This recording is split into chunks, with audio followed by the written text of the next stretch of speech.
Have you ever stood inside the house you grew up in, but felt like a stranger? Felt the wallpaper was familiar. The wooden floors still creaked in the same spots. Yet somehow, everything felt foreign.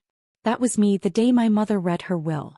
We sat in a small oak-paneled lawyer's office in downtown Charleston. It smelled of rain-soaked paper and something old.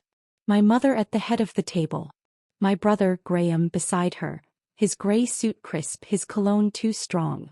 And me, at the end. The quiet one. Boys. The lawyer cleared his throat, then began. I, Vivian Mercer, bequeath all shares in the Mercer Group, personal assets and brand control to my only son, Graham Mercer. There was a stillness in the room. Only I could hear the pounding in my chest. My daughter, Lila Mercer, shall receive no inheritance from real estate, bank accounts, or business assets. No explanation necessary. No eye contact. No apology. Just words, delivered like I was never part of the equation. I looked at my mother. She didn't return the gaze. She knew I was watching and she refused to see me. Graham gave me a polite nod. The kind you give a coworker you're replacing, not a sister you grew up with. I clenched my fists, not out of rage, but to keep my hands from trembling. I didn't cry. I simply bowed my head and said softly, "Thank you for the clarity, Mother." And just like that, I was erased. I remember being 13, placing second in the state piano competition. I came home beaming. Mother looked at me and said, "If only you hadn't stumbled in the final measure, you might have won first." That same day, Graham's soccer team won the county finals.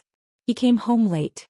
Mother wrapped her arms around him, kissed his forehead and whispered, "You're the family's hope." That was the script of my life. Graham the heir. Me, the gentle, sensitive daughter, expected to behave to not cause trouble. But sitting in that room listening to my mother publicly sever our bond. It wasn't about money. It wasn't even about status. It was something far deeper. She was revoking my right to belong. When the meeting ended, Graham shook her hand like they'd just closed a business deal. He stepped into his new sports car. Mother stayed behind, watching him like a queen admiring her crowned prince. Me. I turned and stepped into the rain. I didn't scream. Didn't post a tearful message online. Didn't beg her to explain. As I knew. I didn't need an explanation. I needed a plan. Some wounds don't bleed. They sit beneath the surface, smoldering, until one day they form scars. Not gone. Just stronger. I used to wonder if I was born in the wrong order. If I'd been the boy, would she have chosen me? Graham was always called things I never heard. Brilliant, just like his father. Brave. Me. Lila's sweet. She's quiet. Sensitive. She's fine as long as she doesn't ask for too much. I got into a top music school in Boston when I was 17. Full ride. Classical piano. Mother's reaction? You want to go that far just to play keys? So I stayed in Charleston. Studied music education. Partly because I wanted to be close when Dad started showing signs of stroke. He died 3 months later. Graham flew back for the funeral. Mother clung to him like she'd found a new anchor. I stood off to the side, playing the hymn on piano, not because anyone asked, but because I didn't know how else to grieve. 2 years ago I asked about the family trust fund, the one I used to have read-only access to. Mother said, "Graham will handle everything now. You don't need to worry." That's when I started watching, documenting, quietly, not to fight, not to sue, but because some part of me knew. The erasure didn't start at the will. It started long before that. And if I was ever going to reclaim my place, it wouldn't be through rage or revenge. It would be through truth. That night I came home soaked from the rain. I stepped inside my small apartment, the one near the beach with the creaky floorboards and faint scent of salt. I didn't change clothes. Didn't eat dinner. Didn't cry. I just stood there barefoot on the tile, watching the kettle boil. Then I walked to the filing cabinet in the corner of my living room, pulled open the bottom drawer, and there was the folder I'd been building for the past 2 years, labeled in plain ink. M. Group. Family Holdings, 2019 to present. Inside were copies of everything they didn't think I'd notice. Email threads from our mother's attorney's office. Some BCC to Graham, none to me. Property transfer documents, showing Dad's estate. Shifted quietly from him to Mother. Then from her to Graham. A restructuring agreement from 2019, where Graham became the sole beneficiary if the founder became incapacitated. There was even a bank statement showing one of Dad's old life insurance policies, worth $400,000, had been reallocated into a new account. No explanation. No co-signature. No trace of me. But I didn't lash out. Didn't call my mother. Didn't show up at Graham's office demanding answers. I called someone I trusted. Tessa. She was my roommate in college. Now an estate attorney who specialized in asset fraud. I didn't ask her to sue. I didn't even tell her everything. Just asked one question. Tess, what happens if someone is removed from a will, but there are signs of manipulation leading up to it? She paused for a long time, then asked carefully, Lila, do you have any proof? I looked down at the folder in my lap. My fingers brushed the edges of the documents, each one sharp with truth. Maybe not enough to win, but maybe enough to open a locked door. There was one document that haunted me. It was a restructuring form Mother once asked me to sign in 2019. She said it was just to simplify the share registry. Nothing major. I didn't read it. I trusted her. Tessa looked at the copy I sent and said, Lila, this might have been the move that took you off the shareholder list. Quietly. Legally. She leaned in over the call and added, if we can trace its origin, if there was intent to deceive, we can file under fiduciary misconduct. That's serious. I reached out to someone unexpected. Richard. He was the chief accountant for Mercer Group. Until he resigned last year. Citing personal reasons. He agreed to meet at a quiet cafe on the edge of town. No headlines. No drama. Just two people. Sitting across from each other over black coffee. He looked at me with something like relief. I've been waiting for someone to ask. He said. Richard told me everything. Back in 2019, Graham and my mother asked him to process a stack of internal transfers, shares, assets, insurance policies. But they gave one specific instruction. Don't involve anyone else, not even Lila. When Richard questioned it, he was let go 2 weeks later. Lila, he said gently, they started removing you years ago. The will. That was just the final act. I walked home that night, slowly. The folder felt heavier than before. Not because of paper, but because of what it meant. They didn't just forget me. They had erased me. Intentionally. Strategically. No. I had a choice. Burn it all down, or hold the mirror up, and let them fall into the pit they dug. So I wrote one email. Just one. To the independent audit firm tied to Mercer Group. No accusations. No dramatic threats. Just a formal request. To re-examine the 2019 restructuring process. Under anonymous complaint. I didn't sign my name. But I knew they'd see it. And more importantly, I knew they'd look. Because I wasn't invisible. They just tried very hard to make me believe I was. 3 weeks later my phone buzzed. A message from Graham. What are you doing, Lila? I didn't respond. An hour later, another message. Let's talk privately. There's no need to make this messy. I smiled. For the first time in a very long time. There was the first crack. The first sign. That the game they thought I wasn't smart enough to play had already started turning. And this time, I was holding the board. Silence isn't weakness. Sometimes, it's just how the underestimated load their bullets in the dark. And I'd been silent long enough. The audit firm responded within 10 days. Not to me, but to the board of Mercer Group. They opened a formal internal investigation into the 2019 restructuring process. Anonymous source, they said. But they knew. Everyone knew. There was only one person who'd been removed without a trace, and who might still be watching. Week 2 into the audit, Graham sent me an email. Not from his corporate address, but from his personal Gmail. Lila, can we talk about everything that's going on? I didn't reply. 2 days later, my phone rang. My mother. The first call since the will. Lila. Her voice was careful, almost measured. Are you contacting the audit firm? She didn't accuse me. Didn't scold. He was nervous. I kept my voice calm. I haven't done anything wrong, Mother. I'm just reviewing what was once meant to be shared. She was silent. No defense. No denial. Just silence. Because she knew. 3 days later, Tessa called. We found something. Her voice was tight. The restructuring agreement from 2019? One of the signatures was altered. She paused. And Richard, our accountant, never signed off on the final authorization. My breath caught. Do we know who did? Based on internal emails and access logs, it was Graham. The audit firm issued a request to the board. Effective immediately, Graham Mercer would be relieved of all financial authorization duties, pending investigation. I didn't issue a statement, didn't appear at headquarters, but whispers traveled faster than I ever could. I walked into Mercer Group's lobby a week later. As a guest. No title. No press. Just a presence. And somehow, everyone in that office looked at me differently. Not like the sensitive younger sister anymore. There were nods. Soft smiles. People glanced up from their desks.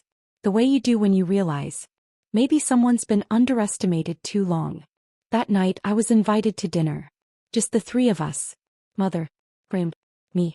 Like some twisted family reunion. The dining table was long, white, formal. Mother at the head. Graham on her right. Me on her left. Just like old times. Except now the silence felt loaded. Lila, Mother said, her tone sharp but low. Why did you let things get to this point? I looked at her directly. Did you ever ask me how I felt? This isn't about feelings, she snapped. It's about legacy. Reputation. Control. I smiled faintly. Exactly why I started protecting the truth. Because it's no longer about feelings. It's about fairness. Graham shifted. What do you want? He asked. To burn it all down and start over? I shook my head. No. I just want you to remember. I was part of what you're trying so hard to erase. And I never signed off on being removed. 2 days later, Tessa called me. Her voice was steady, but I could feel something was coming. We found something else, she said. It was another hidden account. This time under both Mother's and Graham's names. Money from 2 commercial properties had been moved there. Quietly. Off the books. It violates the transparency clause your father wrote into the shareholder charter, she told me. I didn't react. I didn't shout. I didn't post anything online. I acted. I wore a navy blue suit. Tied my hair back. Neutral makeup. Calm voice. Then I sent one email. Subject. Corporate Ethics and Transparency, the Mercer Group. It was addressed to the entire supervisory board. No drama. No blame. Just truth. I stood in the boardroom with a folder and a projector. No accusations. Only facts. A clear timeline, from the moment they erased me, to the moment they made their biggest mistake. I showed them the documents. Bank records. Forged signatures. Hidden accounts. Witness statements. And when I was done, I looked at each of them. Even at my mother. Then I said, I'm not here to take back a title. I'm here to protect the legacy my father built. One based on fairness, not favoritism. I didn't raise my voice. I didn't wait for applause. I simply held up a mirror and let them see what they had become. 1 week later, the board called an emergency meeting. I didn't go. I didn't need to. The result. Graham was removed from all executive roles. Indefinitely. Mother was ordered to give a written statement. Not by choice, but by a forensic audit team she couldn't control. I didn't celebrate. This wasn't revenge. This was balance. That Monday morning, I was watering my plants on the balcony. A message came in. It was from Graham. Can we meet? Not at the company. Just talk. We met at a quiet cafe. The one near our high school. He got there first. No suit. Just a plain white shirt, sleeves rolled up. He looked tired. You had this planned all along, didn't you? He asked. I shook my head. No. I just held on to everything you hoped I'd forget. For the first time, he didn't look at me like a rival. He looked at me like someone he never truly understood. I didn't think it would go this far, he said. I looked at him, calm clear, and answered. It didn't go far because of me. It went far because you thought I'd never rise. It didn't go far because of me. It went far because you and Mother thought no one would be quiet enough, patient enough, to one day rise. I didn't say it out of spite. Just truth. You weren't wrong for being chosen, Graham. You were wrong for thinking I would never be worthy of being chosen. That evening I called Mother. She didn't answer. 3 hours later she sent a message. If you've chosen to side with outsiders, then I have nothing more to say. I stared at the screen, and for once, I didn't feel hurt. Because I hadn't sided with anyone. For the first time, I had simply chosen myself. The board's next email came 3 days later. They wanted me. Not as an heir. Not as a charity gesture. Not because I fought for it. But because they finally saw me. I walked into the executive boardroom a week later. Not as a victim. Not to accuse anyone. Just to present. I shared a strategy to rebuild Mercer Group. Around 4 things. Transparency. Shared leadership. Legal clarity. Fairness. No drama. No revenge. Just a better way forward. One board member asked, "You're not going to sue them? You have enough evidence to." I looked around the room. At the chairs they once thought I'd never be allowed to sit in. Then I said, "I don't want to win by tearing people down. I want to win by standing where they never imagined I could." A week later, Graham submitted his formal resignation. He would stay on as an unpaid advisor, symbolic only. A package arrived for me. Inside was a cassette recorder. Old. The one we used as kids to make silly songs. Taped to it, a note. "Lila, you were the part of me I once forgot." I smiled. Not because it fixed everything, but because it meant maybe he finally remembered. I didn't move into a mansion. Didn't ask for my name to be on a plaque. Didn't accept a single dollar in back inheritance. I proposed a fund. A scholarship in my father's name. 4 art students from overlooked backgrounds. We called it the Forgotten Scholarship. One afternoon my phone rang. It was her. My mother. "Lila, I'm not someone who says sorry easily. But I think it's time I admit I was wrong." I didn't cry. Didn't break. I just said gently, "You don't need to apologize for the will. But if you're sorry for never really seeing me, then I'll accept that." There was silence. Then she whispered, "You're stronger than I ever realized." I think I just didn't want to see it. I moved to Vermont. A small arts academy offered me a part-time position. I took it. I bought a cabin tucked between maple trees that turn golden every fall. I brought my piano and the cassette recorder, not as a memory of what was broken, but as proof that even the scratched parts of our lives still play something worth hearing. I didn't become the heir to Mercer Group. I never walked back into that house, wearing a crown, or holding a victory speech in my hand. And I'm okay with that, as some legacies aren't passed down. They're rebuilt, quietly, by those who were once cast aside. The company changed. The old hierarchy dismantled. Hidden accounts closed. New board members joined. Not because of bloodlines or last names, but because they earned it. My name? It was never etched on the executive glass. And I stopped needing it to be. They offered me a full-time consulting position. A generous one. A private compensation package. Symbolic, they said. I declined. I didn't need a seat. I only needed to know. They could no longer pretend I wasn't there. The scholarship launched quietly. No gala. No press. Just a simple fund. In my father's name. The Forgotten Scholarship. For young artists. From underestimated backgrounds. People like me. People who were told they were nice. But never enough. Mother called me one evening in October. No business. No defenses. Just her voice. "Lila, I still don't understand everything you did. But I've been thinking about it. You didn't fight to win. You fought to be seen." She paused. Then added, "I think I spent years trying to build a legacy through Graham. And I missed the one right in front of me." I didn't say much.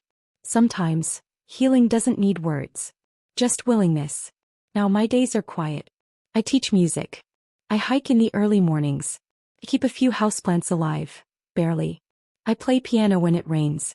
And sometimes when I want to remember how far I've come, I listen to the old cassette recorder.